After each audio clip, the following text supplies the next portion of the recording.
आज जिस बालाजी वेफर के नाम से करोड़ों लोग चिप्स खाते हैं, उसकी शुरुआत किसी बड़ी फैक्ट्री या करोड़ों रुपयों से नहीं हुई थी। उसके पीछे की कहानी है एक किसान का परिवार के 3 भाइयों की, जिन्होंने मुश्किलों के बावजूद हार नहीं मानी। ये कहानी है संधूभाई वीरानी, भिखूभाई वीरानी और कान्हूभाई वीरानी की। 1970 के दशक में गुजरात के जामनगर जिले में वीरानी परिवार खेती करता था, लेकिन लगातार सूखे की वजह से परिवार को अपनी ज़मीन बेचनी पड़ी। ज़मीन बेचकर मिले पैसे से भाइयों ने राजकोट में एग्रीकल्चर इक्विपमेंट का बिजनेस शुरू किया, लेकिन उनका पहला बिजनेस सफल नहीं हुआ और उन्हें काफ़ी नुकसान उठाना पड़ा। इसके बाद तीनों भाइयों ने राजकोट से एस्टोन सिनेमा के अलग अलग छोटे मोटे काम करने शुरू किए। कुछ समय बाद उन्हें सिनेमा की कैंटीन संभालने का मौका मिला। कैंटीन में भाइयों ने देखा कि कस्टमर को पोटैटो वेफर काफ़ी पसंद आ रही है, लेकिन बाहर से मिलने वाले वेफर की क्वालिटी और सप्लाई उन्हें संतुष्ट नहीं कर पा रही थी। यहीं से एक छोटा सा आइडिया आया, अगर अच्छे वेफर नहीं मिल रही है तो खुद बनाते हैं। लगभग 1981 या 82 के दौरान भाइयों ने घर से वेफर बनाना शुरू किया। शुरुआत में कोई बड़ी मशीन नहीं थी। आलू काटे जाते, वेफर फ्राई किए जाते और फिर उन्हें छोटे पैकेट में पैक करने के बेचने की कोशिश की जाती। बालाजी की ऑफिशियल हिस्टोरी के अनुसार 1984 तक उन्हें वेफर नियर बाई रिटेलर तक भी पहुंचाने लगे और डिमांड बढ़ने लगी। नाम बालाजी कैसे पड़ा? उनके प्रोडक्ट का नाम बालाजी वेफर रखा गया। बालाजी नाम के पीछे एस्टोन सिनेमा के पास मौजूद बालाजी मंदिर का संबंध बताया जाता है। धीरे धीरे लोगों को उनका टेस्ट पसंद आने लगा। अब वेफर सिर्फ सिनेमा तक सीमित नहीं रही, राजकोट की दूसरी दुकानों से भी ऑर्डर आने लगे, लेकिन डिमांड बढ़ने के साथ प्रोडक्शन की भी समस्या भी बढ़ने लगी।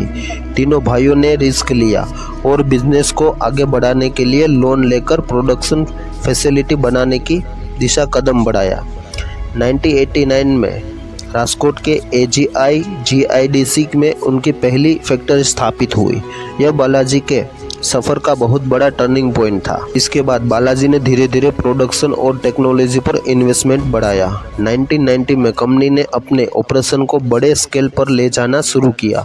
1995 में बालाजी वेफर एक प्राइवेट लिमिटेड कंपनी बनी और ऑटोमेटेड प्रोडक्शन की तरफ बढ़ी। फिर राजकोट के बाद वलसाड़ और इंदौर जैसे लोकेशन में भी एक्सपेंसिव हुआ। कंपनी ने सिर्फ वेफर तक खुद को सीमित नहीं रखा, बल्कि अलग अलग नमकीन और स्नैक भी अपने पोर्टफोलियो में शामिल किए। आज की बालाजी एक समय जिस बिजनेस की शुरुआत सिनेमा, कैंटीन और छोटे स्तर पर वेफर बनाते से हुई थी, वही बालाजी आगे चलकर भारत की बड़ी स्नैक कंपनी में शामिल हो गई। बालाजी की ऑफिशियल वेबसाइट के अनुसार फाइनेंशियल ईयर 2022 या 2023 में कंपनी ने 5,000 करोड़ की एनुअल सेल्स का आंकड़ा पार किया और 2026 की फोर्ब्स इंडिया रिपोर्ट के अनुसार बालाजी अब 15 से ज़्यादा स्टेट में मौजूद है और उसकी वैल्यूएशन करीब 35,000 करोड़ बताई गई है। बालाजी की कहानी हमें एक बात दिखाती है, बड़ी कंपनी हमेशा बड़े पैसे से शुरू नहीं होती। कभी कभी शुरुआत छोटी होती है, एक छोटे से मौके से, एक छोटे से कमरे से और एक ऐसे डिसीजन से। मुश्किल है, लेकिन कोशिश करके देखते हैं। आज बालाजी वेफर सिर्फ चिप्स का ब्रांड नहीं है, ये 3 भाइयों ने संघर्ष, रिस्क लेने और लगातार आगे बढ़ते रहने की कहानी है।